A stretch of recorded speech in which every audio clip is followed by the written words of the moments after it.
El martes de la 15ª semana del tiempo ordinario, el evangelio que toca es el de Mateo 11, 20 al 24. En aquel tiempo Jesús se puso a recriminar a las ciudades donde había hecho casi todos sus milagros, porque no se habían convertido. Ay de ti, Corosaín, ay de ti, Betsaida. Si en Tiro y en Sidón se hubiesen hecho los milagros que en ustedes, hace tiempo que se habrían convertido, cubiertas de sayal y ceniza. Les digo que el día del juicio les será más llevadero a Tiro y a Sidón que a ustedes. Y tú, Cafarnaúm, ¿piensas escalar al cielo? Al infierno bajarás. Porque si en Sodoma se hubieran hecho los milagros que en ti, habría durado hasta hoy. Les digo que el día del juicio les será más llevadero a Sodoma que a ti. El contexto del relato de hoy es el siguiente. Después de dar instrucciones a sus discípulos y de enviarlos a que vayan a todos los pueblos de la región a anunciar la buena noticia, Jesús mismo, y ya sin ellos, salió también a anunciar el reinado de Dios.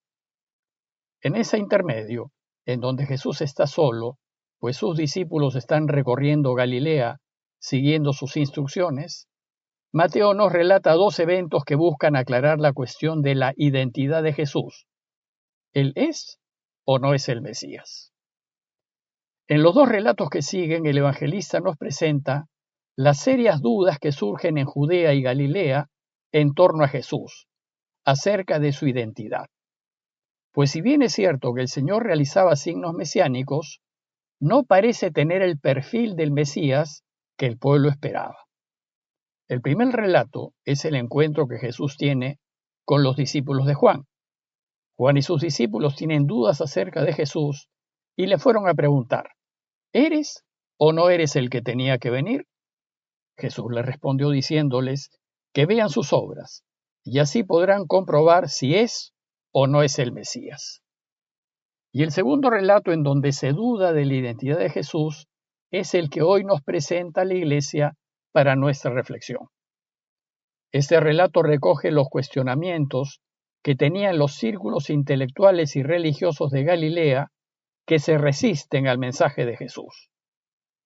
En algunas de las ciudades judías que Jesús menciona, había escuelas rabínicas y eran centros de cultura religiosa. Por tanto, en esas ciudades deberían conocer bien las Escrituras y si las conociesen bien, deberían darse cuenta de quién es Jesús. Pero sucede al revés. En lugar de ver las obras de Jesús y descubrir en ellas al Mesías, estas ciudades descalifican sus milagros. Jesús entonces se asombra de su incapacidad para entender las Escrituras, pero sobre todo se asombra de su enorme falta de fe. Pues después de lo que han visto, ¿cómo pueden dudar? Y entonces, mientras que va a alabar a Juan sosteniendo que él es el precursor del Mesías, hace una crítica muy dura a esas ciudades de Galilea que son incapaces de ver en sus obras al Mesías de Dios. Y es así como empieza el relato de hoy. Entonces, dice el texto, se puso a maldecir a las ciudades en las que se habían realizado la mayoría de sus milagros porque no se habían convertido. Si bien esta traducción dice maldecir, la palabra griega oneidixein quiere más bien decir reprochar o desaprobar. Por tanto, Jesús se puso a reprochar la incapacidad de darse cuenta de aquellas ciudades en donde había realizado muchos milagros. Veamos en detalle el texto. Mateo nos cuenta que Jesús, desilusionado por la poca respuesta recibida de los círculos religiosos de Galilea, se puso a reprochar a algunas de sus ciudades, diciendo, «Ay de ti, Corosaín, ay de ti, Betsaida». Estas dos ciudades se encontraban bastante cercanas a Cafarnaúm y parece que Jesús las visitó varias veces. Y en ellas parece que hizo muchos milagros a fin de que la gente reoriente sus vidas hacia Dios. Pero por lo que dice Jesús, los milagros realizados en ellas no tuvieron ningún efecto en sus corazones. Jesús no está hablando mal de estas dos ciudades, sino que les está reprochando su incapacidad para reconocer lo evidente. Ellas están encerradas en su tradición y no quieren aceptar que sus obras muestran que Él es el Mesías. Y en sus palabras expresa el siguiente sentimiento. ¿Qué será de ustedes, Corazaín y Betsaida? Ustedes mismas, con su cerrazón de corazón, están haciéndose daño, pues pudiendo hacerlo no cambiaron sus vidas ni se convirtieron. La fórmula que usa Jesús para reprocharlas es, ay de ti. El texto griego dice literalmente, ay de ti.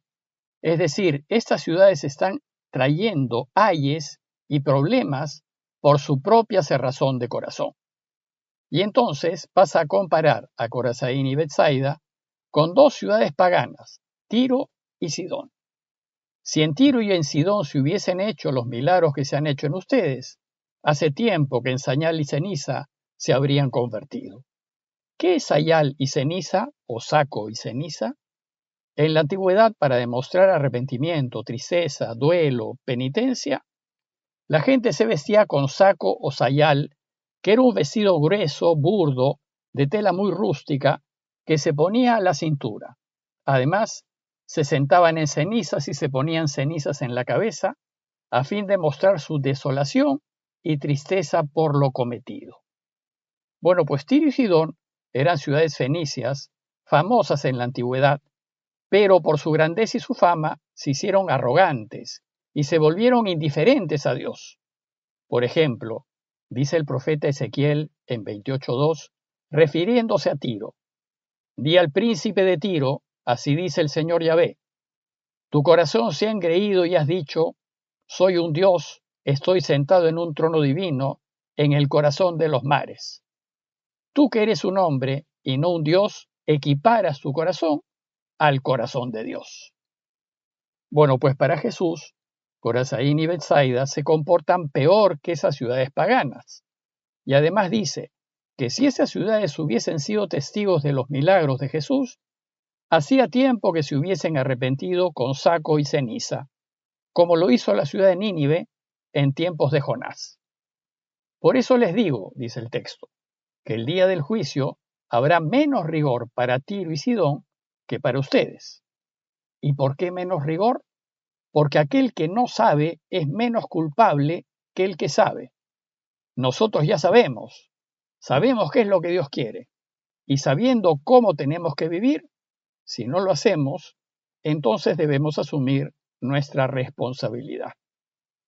Sin embargo, es mucho más fuerte la llamada de atención que Jesús le hace a Cafarnaúm, pues Cafarnaúm era su ciudad, era en donde él vivía, en donde todos lo conocían y probablemente en donde hizo muchos más milagros que en otros lugares.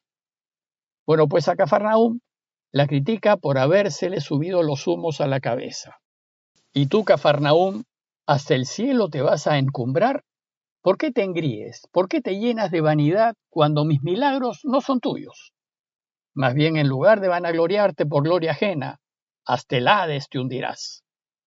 En el mundo griego, el Hades, o infierno, era región de los muertos que quedaba en los infiernos debajo de la tierra. Para los judíos, se trataba de un lugar completamente alejado de Dios, pues infierno literalmente significa debajo de la tierra. Por eso se dice que el Hades quedaba en los infiernos. Jesús le dice a Cafarnaúm que por su arrogancia, en lugar de disfrutar del reinado de Dios, terminará en el Hades, en el reino de los muertos, en los infiernos. Y así como Jesús comparó a Corazaín y Betsaida con Tiro y Sidón, ahora pasa a comparar a Cafarnaúm con Sodoma. Para los judíos, Sodoma era el mejor ejemplo de una ciudad pervertida y degradada. Bueno, pues Jesús dice de Cafarnaúm que si en Sodoma se hubiesen hecho los milagros que se han hecho en ti, aún subsistiría el día de hoy. Es decir, si Sodoma hubiese conocido su mensaje, hubiese respondido mejor que Cafarnaúm, y en consecuencia no hubiese desaparecido. Génesis 18 nos cuenta que Sodoma y Gomorra, por su degradante perversión, fueron totalmente destruidas con fuego y azufre que cayó del cielo. Jesús concluye su crítica a Cafarnaúm diciendo, por eso les digo que el día del juicio habrá menos rigor para la tierra de Sodoma que para ti. Estas palabras duras de Jesús para estas tres ciudades judías que fueron testigos de muchos de sus milagros, se deben a su falta de fe y de respuesta, pues no obstante ver sus obras, no fueron capaces de reaccionar, de convertirse y de volverse hacia Dios. Y que no obstante haber tenido el privilegio de haber sido visitadas por Jesús, han sido incapaces de reconocer que Él es el Mesías y que viene a inaugurar el reinado de Dios. A manera de conclusión, los invito a mirar nuestras vidas y a ver todo lo bueno que Dios nos ha dado, en vida, en familia, en amigos, en salud, en trabajo y en tantos dones que hemos recibido. Y después de mirar todos los milagros que Dios nos ha hecho en la vida, preguntarnos, ¿por qué no nos volvemos a Él? ¿Por qué no le agradecemos con nuestras vidas y con la manera como vivimos todo el bien que hemos recibido de Él? Pidámosle que seamos capaces de descubrir lo bueno que es Dios con nosotros y que nos haga capaces, con nuestras decisiones y obras, de agradecerle constantemente por ello. Parroquia de Fátima, Miraflores, Lima.